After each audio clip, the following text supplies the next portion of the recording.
इस वक्त की एक और बड़ी खबर मुंबई से है। जयंत पाटिल और बाला साहब थोराट ने उद्धव ठाकरे से मुलाकात की। खुफिया जगह पर यह मुलाकात हुई है। कुछ ही देर में एनसीपी और कांग्रेस की मीटिंग है। मीटिंग में कॉमन मिनिमम प्रोग्राम पर बातचीत होगी। काफी अहम खबर मुंबई से। जयंत पाटिल और बाला साहब थोराट ने उद्धव ठाकरे से मुलाकात की। ये मुलाकात एक खुफिया जगह पर हुई है। अब कुछ ही देर में एनसीपी और कांग्रेस की मीटिंग होनी है। मीटिंग में कॉमन मिनिमम प्रोग्राम पर बातचीत होगी।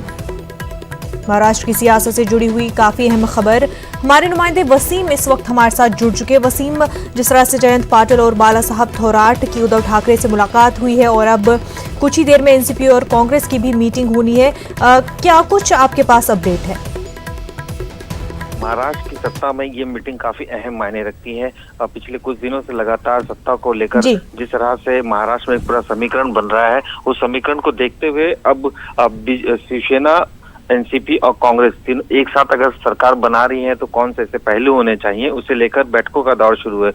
हमने देखा पिछले 2 दिनों से लगातार बैठकों का दौर शुरू है और बड़ी बैठकों से अब मीडिया कर्मी को काफी दूर रखा गया है। इस वक्त जो बैठक हुई सुबह शिवसेना के साथ, ये बैठक काफी मायने में बड़ी बैठक है, क्योंकि इसी बैठक में ये डिसाइड होगा कि आगे जाके शिवसेना का साथ कांग्रेस एनसीपी को देना है या नहीं देना है। जो शिवसेना का जो पहलू था उस पर लेकर चर्चा की गई है, क्योंकि दोनों की विचारधारा काफी अलग है।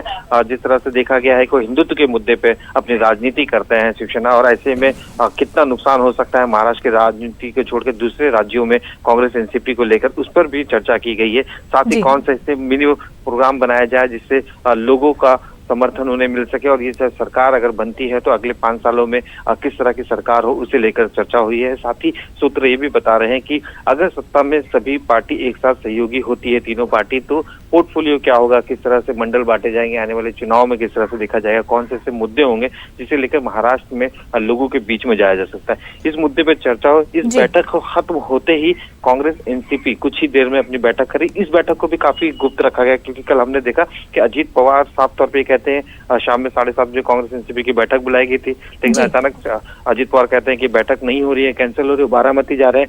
लेकिन 10 मिनट के बाद गुप्त जगह पे एक बैठक होती है, ट्राइडेंट होटल में बैठक होती है। बैठक के बाद फोटो और वीडियोस मीडिया के सामने पे भेजा जाता है। तो ये बैठक को कहीं ना कहीं गुप्त रखने की कोशिश की जा रही है, ताकि किसी भी तरह की सहमति जब बन जाए उसके बाद एक साथ तीनों पार्टी आकर अपनी जो भूमिका है वो साफ करेंगी। और ये बैठक जिस तरह से चल रही है तो ये तय किया जा रहा है कि क्योंकि महाराष्ट्र में किसानों का मुद्दा सबसे अहम मुद्दा माना जा रहा है। आज विदर्भ के दौरे पे हैं शरद पवार, 2 दिन के विदर्भ दौरे पे हैं। नागपुर में उस गांव में गए जहां पे देवेंद्र फडणवीस ने उस गांव को गोद लिया है। वहां पे किसानों को काफी नुकसान हुआ है, कापूस की जो खेती है वो बर्बाद हुई है। उद्धव ठाकरे 15 तारीख को यानी कि कल सतारा और सांगली दौरे पे जाएंगे, वहाँ किसानों से मिलेंगे। तो एक प्रेशर भी साफ तौर पे बनाया जा रहा है महाराष्ट्र की राजनीति में कि किस तरह से किसान परेशान है और ऐसे में सत्ता बनाना कितना जरूरी है। इसे लेकर जो 2 या 3 दिन है काफी अहम माने जा रहे हैं। इस बैठक के बाद आखिरी फैसला कांग्रेस की तरफ से सोनिया गांधी करेंगे दिल्ली से, और शरद पवार भी उनसे चर्चा करेंगे और आखिरी फैसला शरद पवार लेंगे। तो वसीम, ये अब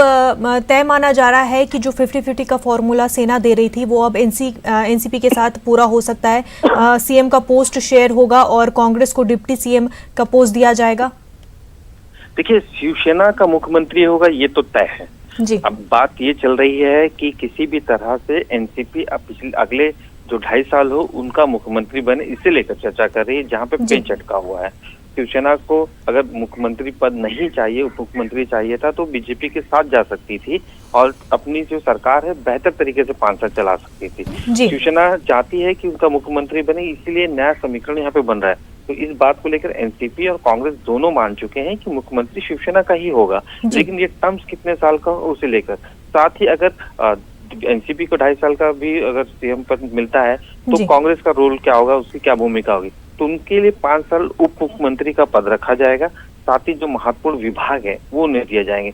मंत्री पद में 14 मंत्री पद सभी को बांटेंगे। इस तरह की पहली प्राथमिकता। अब आगे पीछे किस तरह से बार्गेनिंग होती है वो आने वाले दिनों में तय होगा, लेकिन फिलहाल तो ये प्रस्ताव रखा गया है। कौन से ऐसे अहम खाते हैं जैसे वित्त मंत्रालय है, राजस्व मंत्रालय है, होम मिनिस्ट्री है, इन सब बातों को कैसे उनको डिसाइड करना है, कौन से प्रमुख खाते किसे देना है, पीडब्ल्यूडी खाते किसे देना है, तो इसे लेकर चर्चा होना बाकी। सबसे बड़ी प्राथमिकता पहले ये है कि कांग्रेस के साथ हिस्सेदारी करके सत्ता में आना, बाहर से समर्थन नहीं लेना है, और साथ ही जो विचारधारा है उसे किस तरह से बदलना है और कौन से मुद्दे से सरकार को आगे बढ़ाना है, इस पर चर्चा हो रही है। ये चर्चा खत्म होने के बाद बाकी जो पोर्टफोलियो में मंत्री की शपथ है, किस तरह से कॉमन में प्रोग्राम बनाया जाएगा, इसे लेकर बैठक होगी। आने वाले 1 या 2 दिन काफी अहम माने जा रहे हैं, क्योंकि इसमें कई तरह के बड़े फैसले हो सकते हैं। बिल्कुल वसीम, आने वाले 1-2 दिन में जो तस्वीर साफ हो जाएगी कि एनसीपी, सेना और कांग्रेस जो है कॉमन मिनिमम प्रोग्राम में सेटल हो पाती है, एक पेज पर आ पाती है, और किस तरह से महाराष्ट्र की सियासत बदल जाती है। बेहद शुक्रिया वसीम आपका।